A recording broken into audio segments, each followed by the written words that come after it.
There are moments in life that don't just hurt, they hollow you out. Moments that don't ask your permission, don't wait for the right time, don't care how strong you thought you were. They hit you like a wave that never stops pulling. And suddenly, you're not who you were anymore. You don't recognize yourself. The world keeps moving, pretending like you should too. But inside, you've collapsed. And here's the truth. No one likes to admit life will break you. Not once, not just lightly, but fully. In ways that feel permanent, in moments that steal your breath and leave you wondering if it's even worth it to rebuild. And it doesn't always look dramatic from the outside. Sometimes the worst kind of broken is silent. You show up, you smile, you nod. But inside, you're gone. You don't tell anyone, but you've thought about disappearing. You've sat in the car too long after pulling into the driveway, hoping no one would ask how you're really doing. You've stared at the ceiling at 3 a.m., wondering if this version of you is all that's left. But here's what I need you to know. You may be broken, but you are not finished. This moment you're in, it isn't your ending, it's your reckoning. This is where you stop pretending and start becoming. This is where survival isn't the goal. Resurrection. You don't need to fix everything right now. You don't need to feel okay. You just need to decide that being broken isn't the end of you. It's the beginning of something deeper, something stronger, something real. Because sometimes it takes being broken to realize what was never built to last.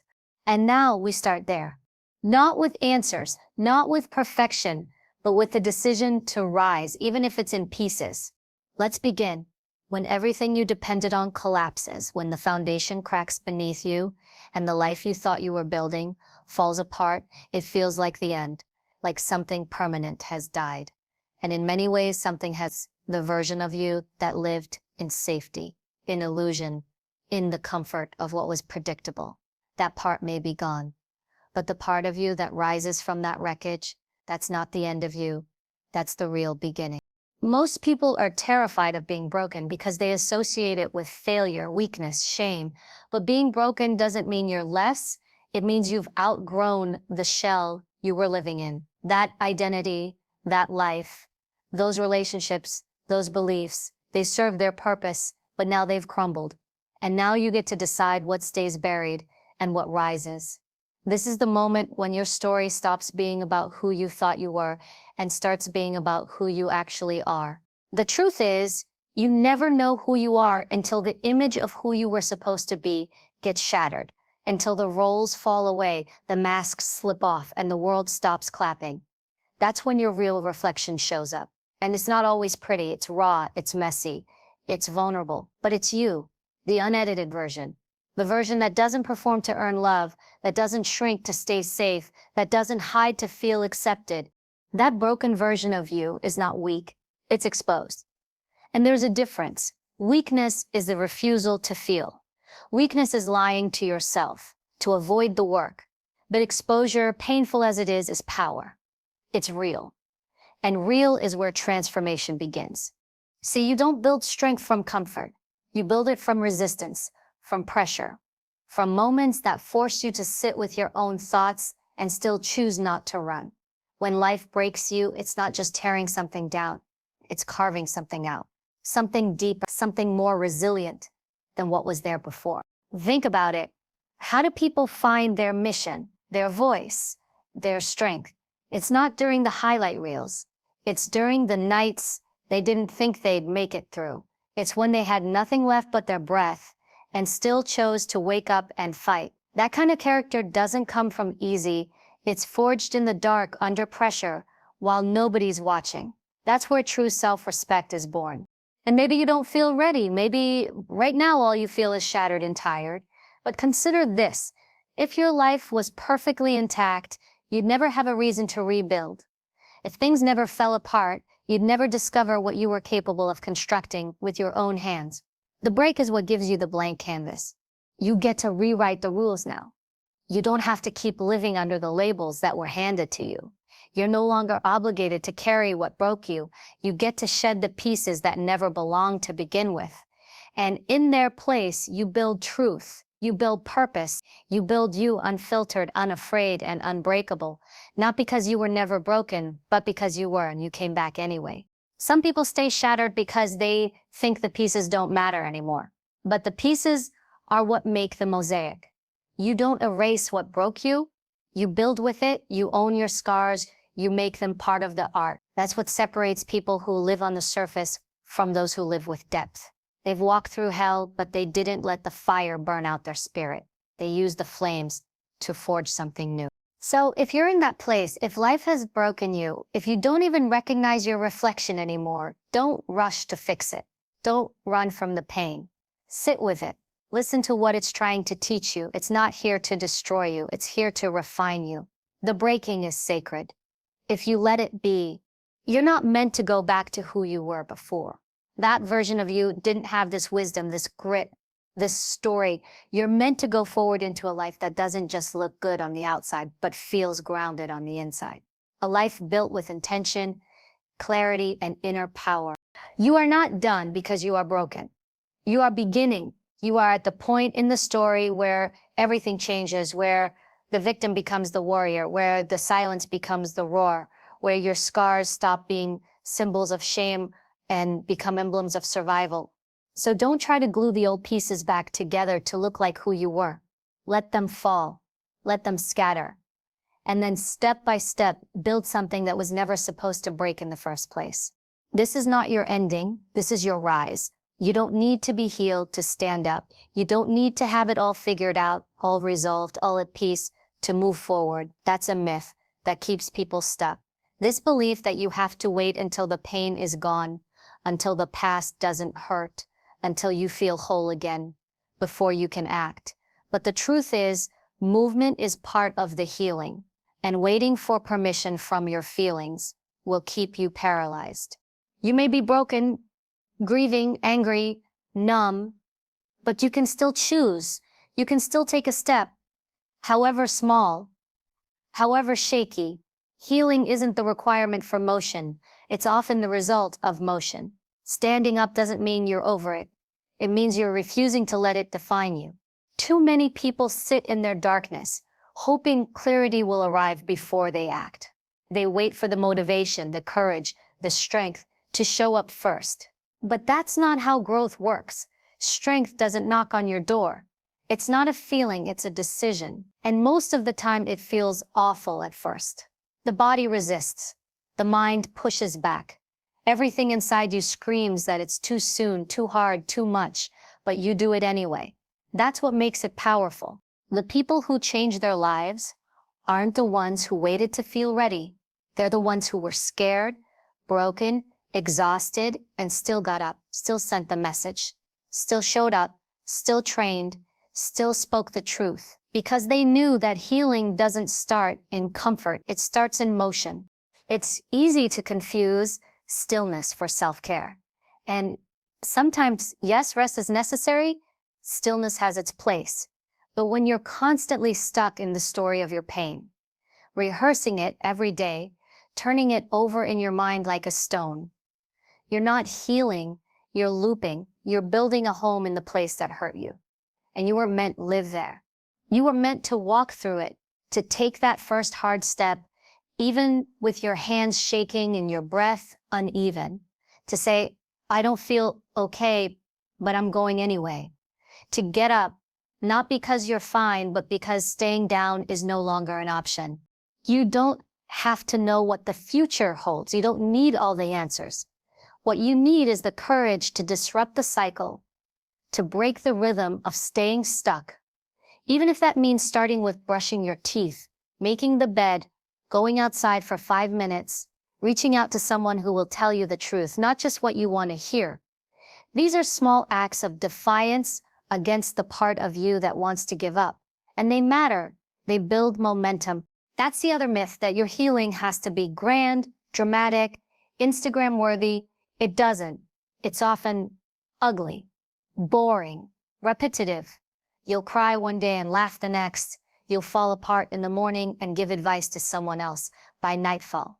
That's not hypocrisy. That's healing. Messy, unpredictable, human. What you can't do is sit in the rubble waiting for someone to rebuild you. It won't happen.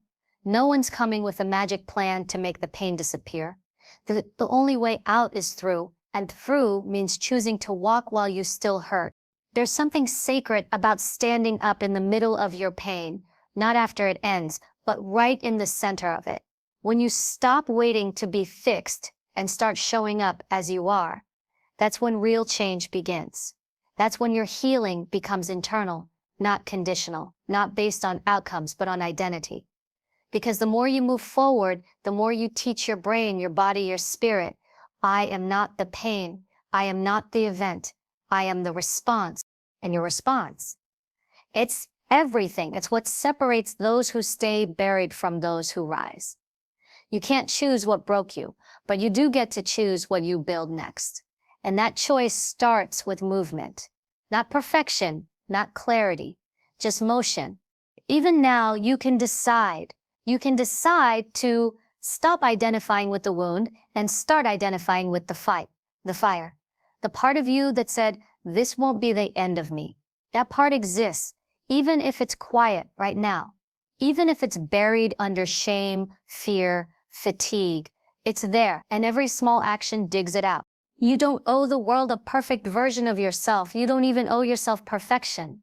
What you owe is effort, ownership, refusal to let the pain define the narrative. Life is going to keep happening. The question is, will you let the hurt dictate your pace, or will you decide that healing doesn't get to tell you when to begin? Because here's the truth, you don't heal and then move. You move and then you begin to heal. There's something brutally honest about hitting rock bottom. It strips away every illusion, every mask, every performance you've used to keep yourself together. It leaves you face to face with the parts of yourself you've tried to avoid, the truths you didn't want to confront, and the life you thought was secure, but was never truly solid. And while it may feel like the most devastating place to land, it's often the most honest ground you'll ever stand on. Because when there's nowhere else to fall, there's finally nowhere else to hide. Rock bottom forces you into clarity.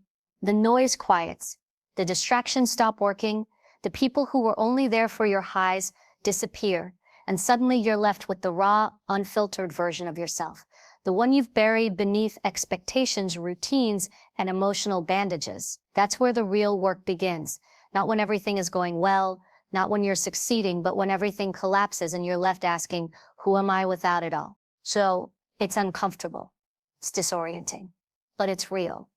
And that's why it matters. Because you can't fake your way out of rock bottom. You can't perform your way through it. It demands authenticity. It demands a kind of courage most people never cultivate. Because most people spend their lives trying to avoid that fall. They'll stay in relationships that drain them, jobs that numb them, habits that destroy them, just to avoid hitting that point. But the fall is inevitable. Life will bring you there, whether you want it or not. The question is, what will you do when you get there? You can choose to stay in the dark. You can choose to make it your identity. Wear your failure like a badge of shame and tell yourself this is the end. Or you can choose something else. You can choose to build, to dig, to begin again. Not because it's easy, but because that's where your power actually starts. It starts when you stop pretending, when you stop blaming, when you stop waiting for someone to come and rescue you.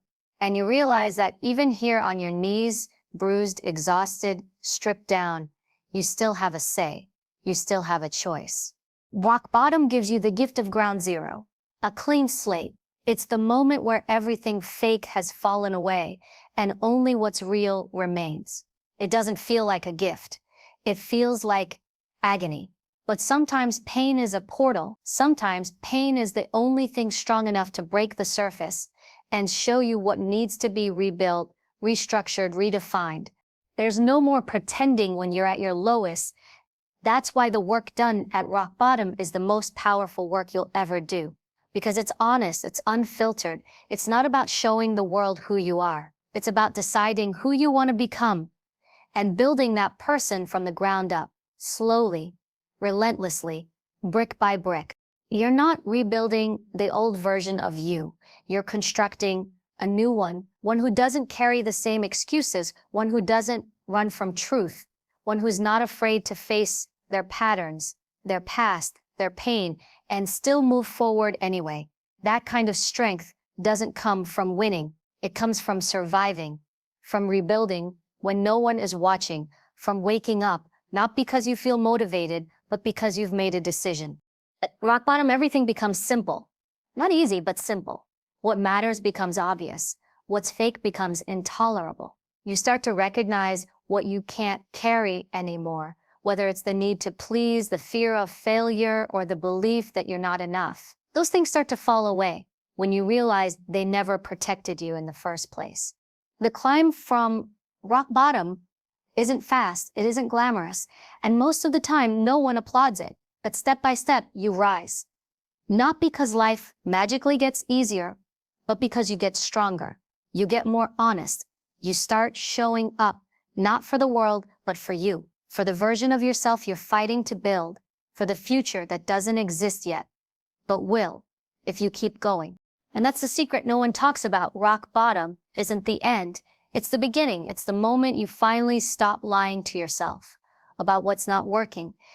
It's the moment you stop outsourcing your worth, stop avoiding the truth, and start doing the real work, the internal work, the kind that builds character, clarity, and conviction. Some people never get that opportunity because they've never fallen far enough to ask the hard questions, but you have. And that means you've been handed the chance to become something most people never do, unshakable. Because when you rise from the pit, not despite the pain, but because of it, you carry a strength that can't be faked. So if you're there now, if you feel broken, lost, unsure, don't look away, don't numb it, don't escape it, use it. Let it be the place where you dig deep, not the place where you give up. Let it shape you, not define you. Let it refine you into someone who knows what it means to stand, even when standing hurts. Because rock bottom isn't where you break. It's where you begin. When life shatters everything you thought was stable, your plans, your relationships, your sense of self, it's natural to ask why. Why did this happen to me? Why now? Why like this? Why did it all fall apart when I was trying so hard to keep it together? That question loops in your head over and over, haunting you, tormenting you, convincing you that if you could just understand why, then somehow you could fix it. But here's the truth. Knowing why doesn't always bring healing. Sometimes it keeps you stuck because you're trying to make sense of something that may never make sense. You're trying to rewrite the past when your power lives in the present. At some point, you have to stop asking why it broke you and start asking what you're going to do with the pieces. That's where transformation begins. Not in the analysis of the pain, but in what you decide to build from it. Pain is not a puzzle to solve. It's raw material. It's what's left behind when life strips everything away. You can stare at the pieces forever, trying to reconstruct what once was, or you can use them to create something entirely new. The people who grow after devastation aren't the ones who figured it all out. They're the ones who stopped waiting for the perfect explanation and chose to start creating meaning. They took the pieces of who they used to be, the heartbreak, the failure, the betrayal, the collapse, and they asked, what can I do with this now? That's the shift. That's when you move from victim to architect. That's when the rebuilding starts. Not of what you lost, but of what you're about to become. Maybe the pain wasn't fair. Maybe you didn't deserve it. Maybe you'll never understand why someone hurt you, why the job ended, why your world fell apart. And you know what? You don't need to understand it to rise. You don't need to untangle every thread of your past to weave a future. You only need to decide that your story is not over just because the last chapter was a nightmare. When everything breaks, you're given something that people who stay comfortable will never have, a blank page. And that's terrifying. Yes, but it's also powerful. It's the opportunity to build something that's not based on old expectations or someone else's version of who you should be. It's the moment you get to say, this time I choose differently. This time I create from truth, not fear. But that creation doesn't come easily. It takes effort. It takes honesty. It takes you looking at the rubble without turning away and saying, okay, this is what I've got, so what now? That's where resilience is born. Not in avoiding the wreckage, but in walking through it with your eyes open and your fists clenched. Not in bitterness, but in determination. But you're not just surviving anymore. You're reclaiming. You're saying, I may not be able to go back, but I'm not staying here. I will not live the rest of my life in the shadow of what broke me. And you won't, because every piece you pick up and repurpose becomes part of your foundation. A stronger one, a wiser one that won't fall so easily next time. You start to realize that pain is a sculptor. It chisels away at what's not essential. It cuts deep, yes, but only to reveal something more solid underneath. And the more you resist the pain, the more power it has over you. But the moment you face it, the moment you say, I'll build with this, even if my hands are shaking, something changes. The pain loses control, and you gain it. This is your chance to become the version of yourself that doesn't just survive, but thrives with scars. That wears them not as signs of weakness, but as proof that you didn't stay broken. You used what tried to destroy you. You refused to let your story end in that chapter. And that kind of strength, that kind of resilience, it can't be taught. It's earned in the quiet hours when no one sees you putting your life back together, piece by hard-earned piece. So let them call you broken. Let them whisper that you've changed. Because you have. And that change, it was forged in fire, it was carved from pain, and it was yours. Own it. Every part of it. Stop chasing the why and start shaping the what now. You get to choose.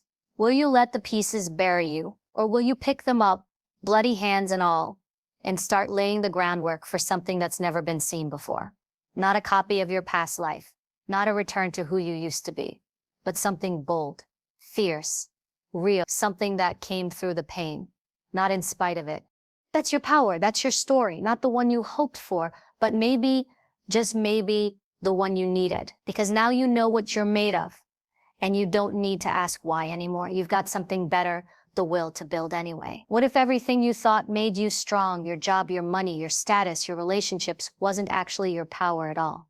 What if your real strength had nothing to do with what you built, what you achieved, or what people saw on the outside? Because here's the truth most people don't want to face. Your power was never in what you had. It's in what you refused to lose: your grit, your integrity, your will to keep going when life hits back harder than you thought possible. When life breaks you, it strips away the surface. The things you leaned on for validation, identity, and security gone. And in that terrifying moment, you realize something. The real power you have is what remains when everything else is taken. It's in what you won't compromise, what you won't let go of, and what you won't allow life to steal from you, no matter how brutal the fight becomes. Because life will come for you. It'll test you. Not once, but over and over. It'll pull the rug out from under you. Sometimes right when you thought you were finally stable, and you'll feel the sting of loss, of watching everything you worked for fall apart. And in that silence, when the applause stops and the titles fade, you'll be left with one thing: who you are without it all. Some people collapse in that silence. They attach so tightly to what they've gained that when it disappears, they disappear too. But others use that moment. They use the emptiness to remember who they were before the world told them what they should be. They go inward. They listen to the still, small voice that says, you are still here. And that means you're not done. Your power isn't in your house, your followers, your career, or even the people who love you.